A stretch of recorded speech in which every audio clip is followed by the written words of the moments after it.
Why do people immigrate to the United States? Easy, right? This is the land of opportunity, of wealth, of jobs. Meanwhile, people from poor countries look around, see they can't get any of that, and say, hey, I've got a better idea, and make the treacherous journey through deserts and rivers to make it here. This is the Neoclassical economic theory of immigration, that in deciding whether to immigrate or not, people make rational choices based on their economic standing. Another theory goes that immigration to the United States is so popular that most people from poor countries know of at least one person that has made the trip, and this makes the immigration bug infectious, creating a domino effect of migration. That's the social capital theory. These two theories are what most of us believe about immigration, whether we know it or not. But there's an alternative theory, one that's a little harder to describe in just a sentence or two: the empire theory of migration. As president of Mexico, General Porfirio Díaz began a major modernization campaign from 1880 to 1910. He opened the gates for foreign capital to flow into major Mexican industries with very little regulation. Over $2 billion were invested into its southern neighbor, resulting in American businessmen gaining ownership of all of Mexico's oil, almost all of Mexico's agricultural industry, and 76% of all industries total. That's a whole lot of economic power in the hands of foreign actors. And that level of US control essentially made Mexico a US vassal state in all but name. In return, Mexico was going to see a huge boost to its economy and rising standards of living, but that promise never came through. The investment did little to spur any sort of internal growth in Mexico's own internal economy, as most of the profits were siphoned out of Mexico. They benefited only the Mexican elite and foreign investors, not the country or most of its people.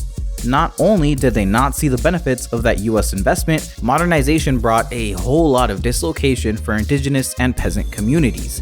Entire towns were uprooted as labor was required in the expanding city centers. With Mexico's political and economic institutions under the control of foreign hands, the economy benefiting only the elite, and a bunch of angry displaced workers, the Mexican Revolution erupted in 1910. And at this point, you might be wondering, well, okay, thanks for the history lesson, but what does this have to do with immigration? Proponents of the empire theory argue that this is a classic case demonstrating their theory.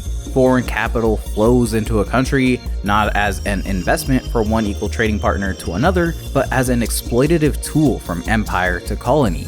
The economic agreements displace foreign people who become a new proletarian workforce looking for work to support themselves. The new industries that get created don't benefit local economies as most wealth is siphoned away by the owners, so the colony remains impoverished. And due to the inherent instability of the job market, whenever there's a business bust, people are left with nothing but to immigrate to where they think they can find work.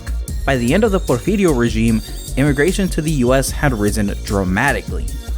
And all this serves to create an economy of dependence, one where the smaller nation is dependent on the bigger one, further creating immigration in a vicious cycle.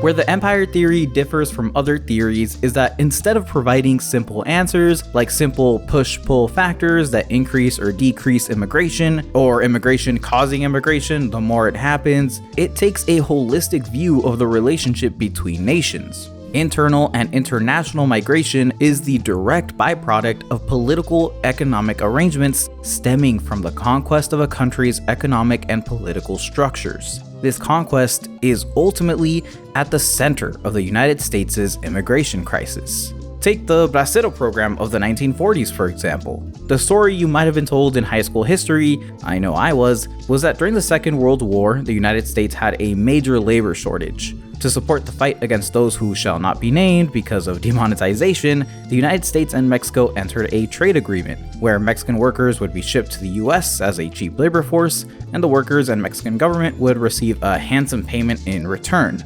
Seems sound, right? Well, ETM supporters would disagree. Much like the era of modernization, the Bracero Program was an economic agreement between unequal partners, and instead of bolstering both economies, it made Mexico and Mexican workers even more reliant on the United States. Bracero workers were plucked straight out of their communities, leaving behind women and children in undermanned neighborhoods. Bracero workers sent remittances back home, which provided a much-needed income boost to these communities, but this has had the unfortunate side effect of making Mexico's economy dependent on the remittances of family members abroad. When the Bracero Program ended in 1964, unauthorized migration only increased due to this uneven development. By 2012, remittances account for $27.7 billion in the Mexican economy, putting it only second behind oil. The empire theory is important because other theories of migration, like the Neoclassical theory, have created disastrous policies that worsened immigration to the United States. For example, during the 60s, free trade zones were opened across northern Mexico. Taking advantage of the relaxed regulations toward labor rights and environmental waste, US-owned maquiladoras and industrial parks were created that remain there to this very day. The intended purpose of the zones was to disincentivize immigration to the US.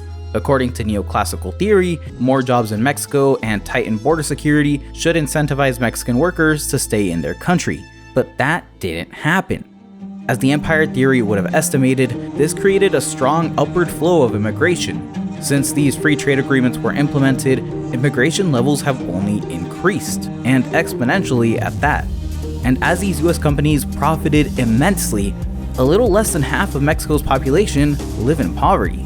One has to wonder how, after doing everything the US has asked for, from gutting social spending and imposing austerity, removing tariffs, opening the borders to US capital, all while tightening border security to prevent unlawful entries, how can Mexico still be impoverished?